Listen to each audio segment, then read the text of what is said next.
आज गुरु पूर्णिमा है। गुरु पूर्णिमा के शुभ अवसर पर समस्त भारतवासियों को बहुत बहुत शुभकामनाएं। गुरु पूर्णिमा को वेद व्यास पूर्णिमा भी कहा जाता है। आषाढ़ पूर्णिमा भी कहा जाता है। ऐसे तो पूर्णिमा का विशेष महत्व होता है, लेकिन गुरु पूर्णिमा का अपना विशेष महत्व बताया गया है। गुरुर्ब्रह्मा गुरुर्विष्णु गुरुर्देवो महेश्वरः गुरुर्साक्षात् परम ब्रह्म तस्मै श्री गुरुवे नमः। अर्थात गुरु ब्रह्मा के समान हैं, विष्णु के समान हैं और महेश के समान हैं।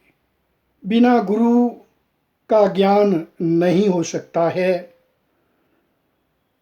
अगर ऐसा होता तो पिछले 1.5 वर्ष से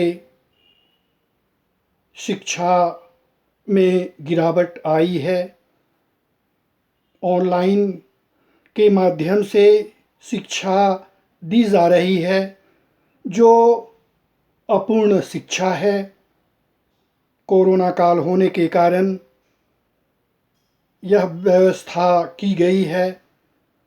कोई भी अगर कहता है कि गुरु के बिना ज्ञान प्राप्त किया जा सकता है, तो यह सही बात नहीं है, क्योंकि पिछले 1.5 वर्ष से जो दिखलाई पड़ रहा है, विद्यालय महाविद्यालय में शिक्षा की जो स्थिति है सामने है। शिक्षा में गिरावट हुई है, इसलिए गुरु का आदर करना महत्वपूर्ण माना गया है। आज पूरे भारतवर्ष में गुरु पूर्णिमा मनाया जा रहा है, लेकिन देखा जाए तो अभी जो स्थिति है, गुरु छात्र के प्रति उस तरह से समर्पित नहीं है। छात्र भी गुरुओं को उस तरह से आदर नहीं करता है। दोनों के बीच एक ऐसा वातावरण बनाने की आवश्यकता है जिससे भारत के विद्यार्थियों को संस्कार मिले। तभी भारत जैसे देश का विकास हो सकता है। वेद व्यास का आज जन्मदिन भी है और वेद व्यास चारों वेदों का निर्माण किया, 18 पुराण का निर्माण किया। इसलिए वेद व्यास पूर्णिमा भी कहा जाता है। कहा जाता है कि वेद व्यास प्रथम गुरु हैं, इसलिए हम सभी को गुरु के प्रति आदर करना चाहिए, जिससे हमारे बीच संबंध अच्छा हो। विद्यार्थियों को भी इस पर विशेष ध्यान देना चाहिए।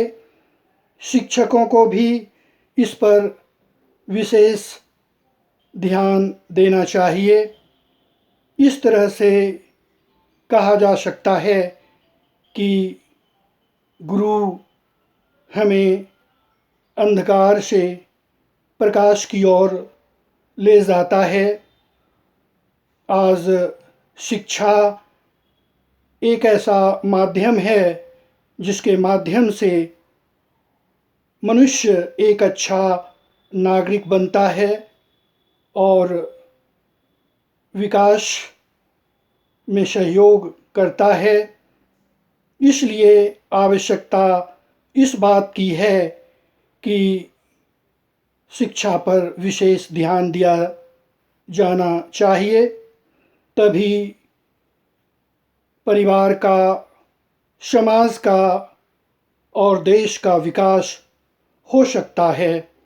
हालांकि अभी शिक्षा में कुछ गिरावट हुई है। गुरु पूर्णिमा मनाने का उद्देश्य सिर्फ गुरुओं को आदर देना ही नहीं, बल्कि समाज में एक ऐसा संदेश देना होता है जिससे मनुष्य अपने आप को इस तरह का वातावरण तैयार करें जिससे आपस में भेदभाव दूर हो और मनुष्य अपने अपने कार्य को सही ढंग से करें। इसलिए गुरु पूर्णिमा का हमारे जीवन में महत्वपूर्ण स्थान माना गया है। अंत में मैं कहना चाहूँगा कि गुरु पूर्णिमा किसी जाति का नहीं है, बल्कि समस्त जातियों के लिए अनुकरण करने की ज़रूरत है। धन्यवाद।